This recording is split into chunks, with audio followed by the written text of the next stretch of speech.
What's going on, everybody, and welcome back to the Locked On Pirates podcast today on Tuesday, October 26th. It is World Series Day. I am, of course, your host, Ethan Smith, who does the most. I hope you all are having a phenomenal Tuesday morning, Tuesday afternoon, or Tuesday night, depending on when you're listening today. But on today's podcast, Bryan Reynolds is a finalist for the Silver Slugger Award this year. Does he have a chance at winning it? Probably not, but it is very noteworthy that he is a finalist. And also, we are going to be going to our Locked On Insiders for a World Series preview, and I will be giving my thoughts after they give you some thoughts about the Astros and the Braves facing off in the World Series as what some would consider a kind of nightmare World Series for Pittsburgh Pirates fans, especially from what I've seen on Twitter as of late. With that said, today, thank you so much for making me, Ethan Smith, and the Locked On Pirates podcast your first listen of the day every single day. And let's get right into it.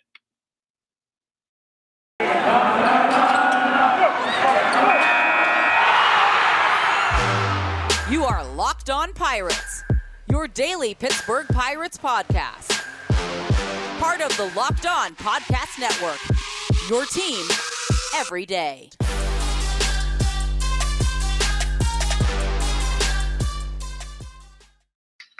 And welcome back to the Locked On Pirates podcast, everybody. I am your host, Ethan Smith, who does the most. Again, I hope you all are having a phenomenal Tuesday. My birthday is slowly approaching. Birthday bash will be on Friday. My birthday is on Saturday, October 30th, the day before Halloween. I kind of want to know what you guys are all going to be for Halloween. Maybe you're going to be Bryan Reynolds. Maybe you're going to be like O'Neal Cruz, Key Brian Hayes. You never know. Maybe whip out the Pirates jersey out there, throw on a headband or two or something like that, and just say you're a Pirates player. Say you're Dave Parker or Roberto Clemente. But again, I hope you all are having a phenomenal day, as the Pirates got some news yesterday. A little bit of an individual kind of news thing. Bryan Reynolds is a Silver Slugger this year for outfielders in the National League, along some pretty hefty names: Nicholas Castellanos, Juan Soto, Bryce Harper, Adam Duvall, Jesse Winker, and Tyler O'Neill join him in that spot. Bryan Reynolds, of course, I think he'll get some votes. He had a very phenomenal year hitting the baseball this year. He was easily the most consistent player the Pirates had all season hitting the baseball outside of Adam Frazier. Adam Frazier, of course, was traded to the San Diego Padres in hopes that he would make the playoffs. The Padres did not make the playoffs, so that didn't work out for him. He was the only Pirate to be selected for a Silver Slugger Award nominee. I believe he will also end up probably being a Gold Glove nominee as well. It wouldn't surprise me in the slightest if he gets that. But if you look across baseball, I mean, you see the names that he's alongside: Freddie Freeman getting it at first base, Joey Votto, Goldschmidt, Muncy, Ozzie Albies, Jonathan India, Jake Cronenworth, and Justin Turner, Austin Riley, Manny Machado, Nolan Arenado, Patrick Wisdom. Lots of NL Central representation here. Fernando Tatis Jr., Brandon Crawford, Trey Turner, and Willy Adames. Willy Adames was an interesting one, seeing as he was traded from the Tampa Bay Rays to the Milwaukee Brewers about midway through the season, with Wander Franco finally coming up and making his impact. And then, you got to see Jacob deGrom even still get some votes in there as well. Madison Bumgarner, Max Fried, and Herman Marquez. Of course, in the NL, it's not very surprising, or AL, it's not very surprising who's on there. Vladdy, Yuli Gurriel. Yuli Gurriel will be playing in the World Series, of course. Matt Olson, Marcus Semien, Jose Altuve, DJ LeMahieu, and Jorge Polanco. Rafael Devers, Jose Ramirez, Kyle Seager, Carlos Correa, Xander Bogaerts, Tim Anderson, Bo Bichette, Cedric Mullins, Teoscar Hernandez, Aaron Judge, Kyle Tucker, Mitch Haniger, Lourdes Gurriel Jr., Hunter Renfroe, and Randy Arozarena. I actually want to kind of go hot takey here real quick. I really think that Bryan Reynolds would win the Silver Slugger Award if he was in the American League, just based on how everything is going. I mean, you look at the names of there. Cedric Mullins had a phenomenal year as a Baltimore Oriole. Teoscar Hernandez and Lourdes Gurriel Jr. were major parts of that Toronto team. And I really also still say this, hot take wise, I think the Toronto Blue Jays had a real shot at the World Series if they would have made the playoffs. Aaron Judge, Kyle Tucker, obviously very good players as well. But I think Reynolds would have a better chance of winning it if he was over in the American League. I think Juan Soto is probably going to be the pick to win. Reynolds, of course, as I said, should at least get some consideration. Soto, of course, was on a bad team as well, but Juan Soto was having a Barry Bonds-esque season this year with how he was hitting the baseball as far as OPS, OPS plus on base percentage. He was just absolutely phenomenal, especially in the second half as well. You just can go look at those stats and see that he was clearly above and beyond alongside Bryce Harper and Castellanos. They were like kind of the top three guys. But I think Bryan Reynolds kind of got lost in the mix just because the Pirates were just not very good at all this year. And Reynolds had the home runs too. He had, I believe, 25, 26 home runs. And, home runs are flashy now. So him not hitting like 35, 40 is kind of a big deal. That's where the American League kind of beats them out. And to finish off the American League finalists, Salvador Perez will most likely win it for the catchers. Mike Zunino and Gary Sanchez follow behind him. And then Shohei Ohtani, Yordan Alvarez, Giancarlo Stanton, Joey Gallo, and Nelson Cruz are your other finalists for the designated hitter position. So again, there's significance behind this for Bryan Reynolds. And again, I also think he needs to deserve some extension talk and sign an extension this offseason. I think the Pirates really need to push that button. I also wish they should have done it last year before he had this crazy year that he had, where he'll most likely be a Gold Glove finalist. He's already a Silver Slugger Award finalist, so that'll make things even more difficult for the Pirates. He'll probably garner a little bit more money. But here's the thing, though, the Pirates don't have a ton, if at all, any commitments past a couple years right now. So locking up Bryan Reynolds could be a very big deal. We've talked about it on the podcast at length over the last couple days. Bryan Reynolds deserves an extension look. O'Neal Cruz could deserve an extension look. Key Brian Hayes, kind of another guy. You just want to kind of sign these guys before they really, really, really take that next step, and then they're too expensive. And I mean, that happens across baseball all the time with small market teams. I just hope it doesn't happen here with Bryan Reynolds, because Bryan Reynolds is above and beyond the best player the Pirates have at this current moment. I don't think anybody in Pittsburgh would really doubt me on that, just like out of pure honesty. I mean, a close second, I'd say, would probably be Key Brian Hayes. Jacob Stallings would be up there. Kevin Newman defensively just has to be up there, but not even close to the best player the team has. And then, of course, you're going to have guys like O'Neal Cruz, Mike Eliscotto, all these other guys that are going to come up and eventually make an impact. Diego Castillo, Travis Swaggerty, Kanan Smith and Jigba, Cal Mitchell. All those guys are going to come up and hopefully supplement Bryan Reynolds, give him another good bat in the lineup.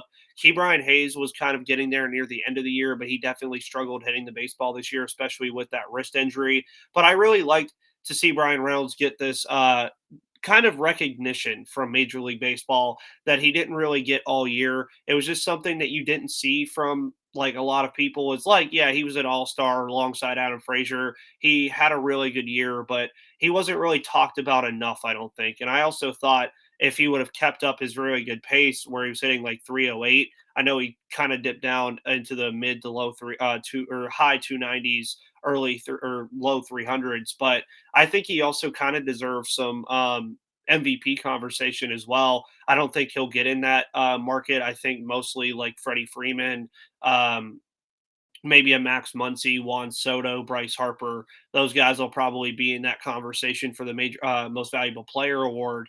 And obviously, Reynolds had no chance winning any playoff things or anything like that. So the next thing on the Bryan Reynolds docket to really look at is he going to be a Gold Glove finalist, which I definitely believe he should be. One of the biggest like takeaways I had from this 2021 season was Bryan Reynolds openly moved to center field with the center field kind of void that was there at the beginning of the year, where you didn't really know who the Pirates were going to start out there because Reynolds was in left field. Reynolds took on the role of being the center fielder and said, you know what? I'm going to go out there and do it. And him and Ben Gamble really just created a phenomenal defensive pairing out there. And hopefully they find another very good defensive minded outfielder as well in right field this year, heading into 2022, because that could be a very good defensive outfield and a very good thing to have in Pittsburgh, especially if that defensive outfielder that they bring in, if they do decide to bring one in, can also hit the baseball around a 250, 260 clip, better than what we've seen from Anthony Alford, Kai Tom, Dustin Fowler, and guys like that. And again, it just also is kind of unfortunate right now that the time of recording, there is no universal DH. So I'm really hoping that Yoshi Tsutsugo can benefit from that whenever that eventually happens. But shouts out to Bryan Reynolds for becoming a finalist for the Silver Slugger Award along some very top names. Bryan Reynolds, to me, if he goes into 2022 and replicates his 2021 season or even gets better, he definitely should be receiving MVP votes.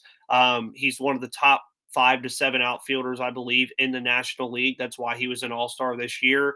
You can throw Mookie Betts in there as well, who wasn't. Cody Bellinger could also be in that conversation. There's a lot of different guys. Christian Yelich could be in that conversation, but Bryan Reynolds outplayed all of them this year statistically. Those guys just made the playoffs and he didn't.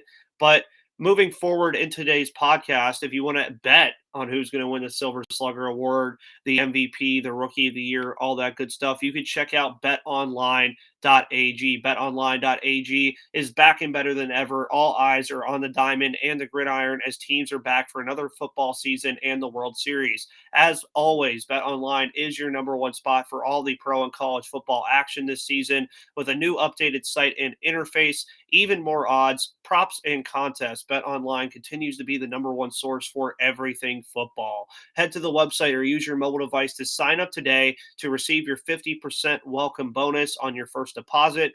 Don't forget to use our promo code Locked On to receive that 50% bonus, meaning if you put $100, which is considered one unit of a bet, on betonline.ag, they will match that and give you $50 of free money to also bet on all the sports that you want to bet on, from football, basketball, baseball, boxing, right to your favorite Vegas casino games. Don't wait to take advantage of all of the amazing offers available for the 2021 season. BetOnline is the fastest and easiest way to bet on all of your favorite sports. BetOnline is where the game starts. Now, we're going to get into our Locked On Insiders. It is World Series Day. It is time for our World Series preview. You kind of heard my predictions with Gary yesterday. Let's see if the insiders change my mind a bit here today as Gordon Beckham is joined by another wonderful insider of the Locked On Podcast Network.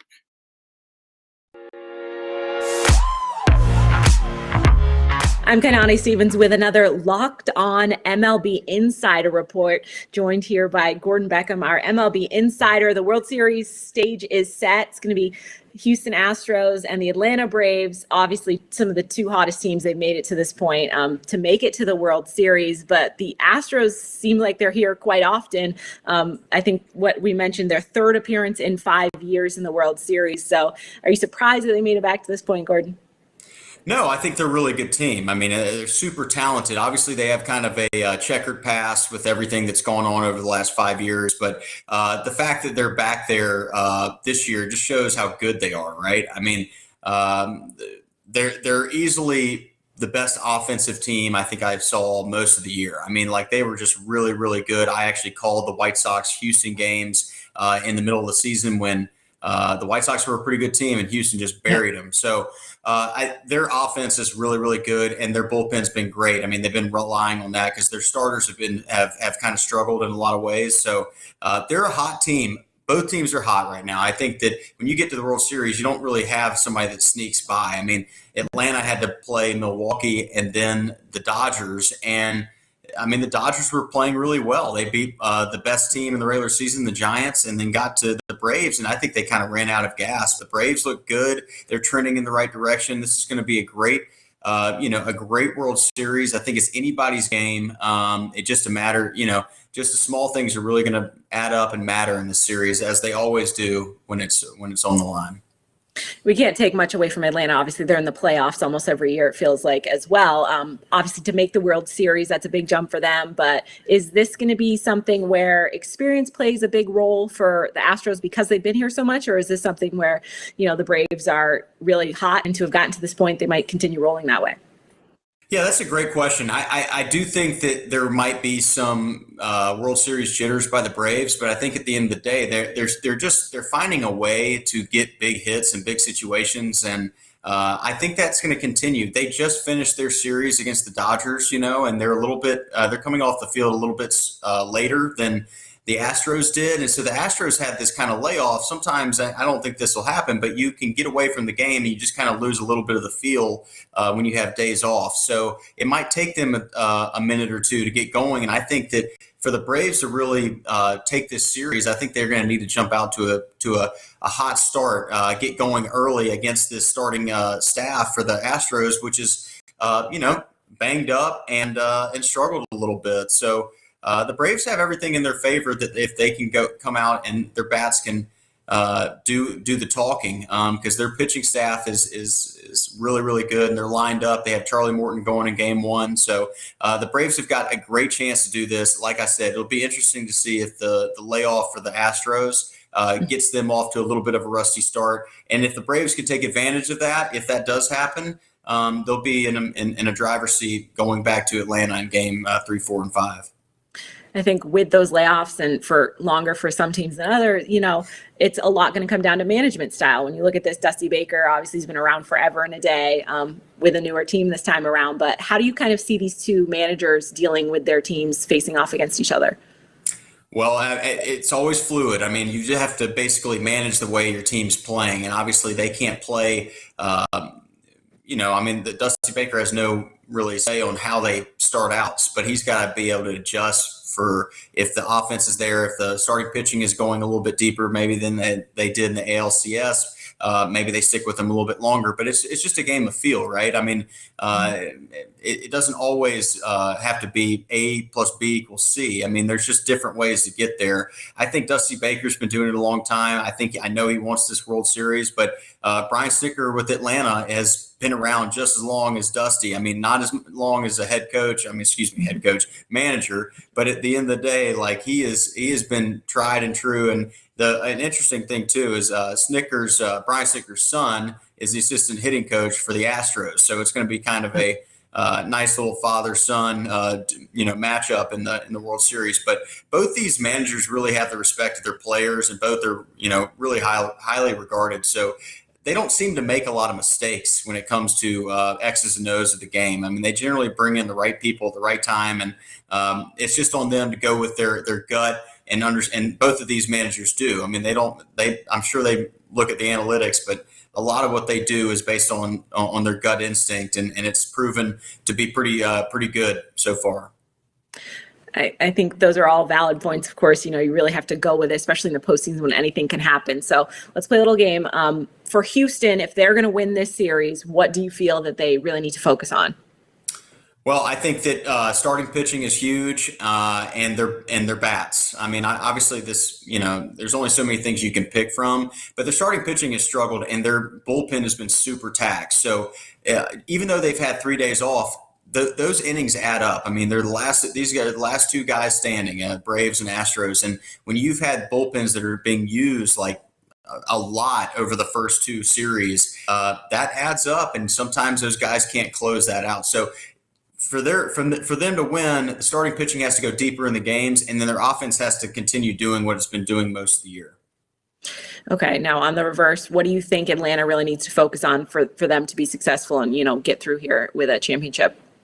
It's starting pitching. It's starting pitching for me. If the Braves pitching staff shows up and are effective like they have been, and keep numbers down on the other side, keep runs to a minimum, I think that the Braves are going to be tough to beat, because the bread and butter for the Astros is their offense. If they don't score runs, I mean, while their staff has done fine, their starting pitching struggles, and then they have to give it to their bullpen that's already taxed. So I really think the key to the Braves is starting pitching, their starting staff. If they can go deep into games, give their bullpen a chance, because some of those guys in the bullpen for the Braves have been lights out. I mean, Tyler Matzik has had one of the most amazing postseasons you can find for a reliever, and Will Smith to close it out has been very good as well. So if they can pitch, if they can get deeper into games, I think that they're going to get enough hits to win this series. Have to agree with you. I think if these are close one-run games, you got to go with the Braves on that front. Do you have an official prediction for us? Who do you think is going to win? I haven't even thought about it, so this is coming out of left field exactly in my brain, which is generally out to left field. But I'm going to say the Braves in 6. I mean, I think that they're trending in the right way. I think that they're doing a lot of things right. There's something special about this team. I've been able to watch them a little bit more than the Astros this year, but they have, ever since the All-Star break, when they got Eddie Rosario and they got Soler and they got Peterson, I mean, their lineup just changed, and pitching staff continue to do the same thing that they were doing, which is being solid, and they've even gotten better. So I just think they're trending in the right direction. I think that the fact that there's question marks on Houston's starting staff and also, in the bullpen being taxed, I think that this series lines up really well for the Braves if they can get out to a hot start. Well, there you have it. I think I would maybe go with Houston just because of veteran experience, but obviously you're the professional. So if people are betting, please go with Gordon's opinion. Mine please don't. I always lose. So go with guys. All right, maybe flip a coin, guys. We really don't know what's going on here. That's our Locked On Insider Report for the preview of the World Series. Of course, if you guys need any more information, check out Locked On Astros or Locked On Braves for more details on your teams.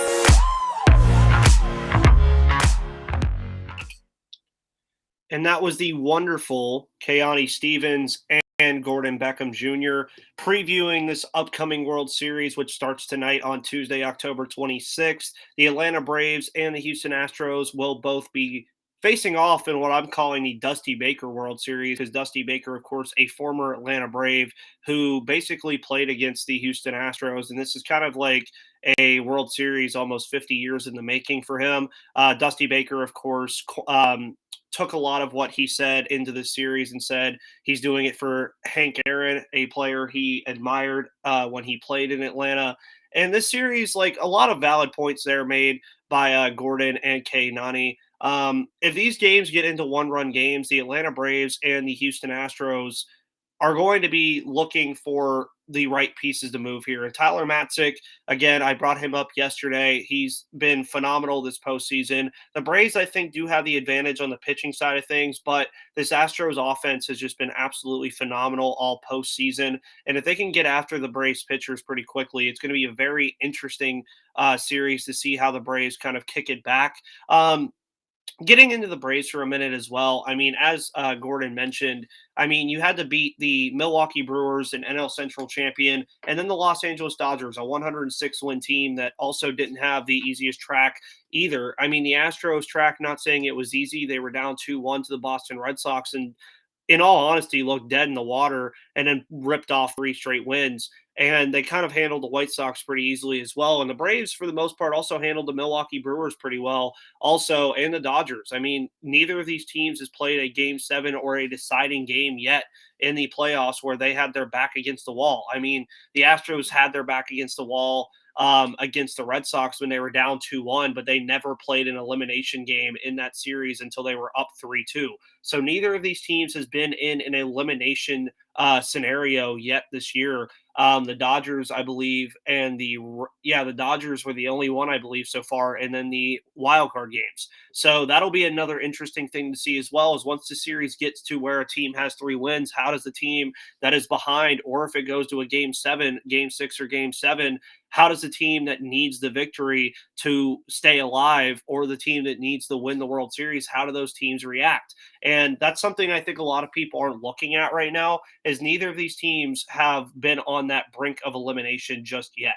They were very close. Like, don't get me wrong, if the Astros lose in Game 4 to the Boston Red Sox, they were very close. But it begs the question of what happens when the Astros are down 3-2 or the Braves are down 3-2 and they need a victory to stay alive to force a Game 7.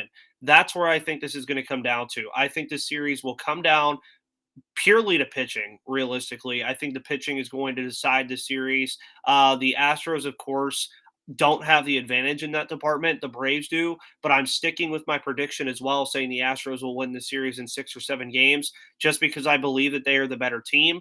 Now, if the Braves did have Ronald Acuna and Marcell Ozuna, of course, from different circumstances, Acuna from a season-ending injury, I think the Braves would win the series. Like, I really would. Acuna and Ozuna are just that important to what this team was doing. But Eddie Rosario, Jock Peterson, Jorge Soler, the outfielders that the Braves all picked up near the trade deadline, have just been phenomenal for the Braves. They filled that void that needed to be filled with the loss of Acuna and Ozuna. And realistically, the Braves have a shot. I mean, they're in the World Series for the first time since 1999. The Astros, of course, back in the World Series for the first time since 2019 when they lost to another NL East team in the Washington Nationals. And I mean, the Braves have some comparisons to this Nationals team. I mean, Eddie Rosario has kind of played the Juan Soto role, and then you have Freddie Freeman. You still have Ozzie Albies. You still have Austin Riley. You still have like a Dansby Swanson. You still have a lot of different players. And I mean, one of the guys I know Braves fans, especially with me living in Georgia, a lot of people don't want to see Luke Jackson get in the game like ever, which is fine. But the Braves, I mean, Charlie Morton has been phenomenal. Tyler Matzik has been phenomenal. I would have loved to see Richard Rodriguez be on this team, but I don't think he's going to be on the World Series roster. I don't even think he made the playoff roster. But again, I think the Astros bats are going to be too much. I think Yordan Alvarez, Jose Altuve, Correa, Tucker, and Bregman are going to take this series over. Yuli Gurriel, who we mentioned earlier in the podcast, is a Silver Slugger finalist. I think he's going to do very well in this series also. I think the bats are just going to take over in Houston. I think it's going to be a 2-2 series, and then the Astros are going to win Game 5 in Atlanta, win Game 6 in Houston in front of their home crowd, and get a World Series back to the Houston Astros, which I'm not going to get into it on why people wouldn't like that. I think most people are going to be rooting for Atlanta here in this series.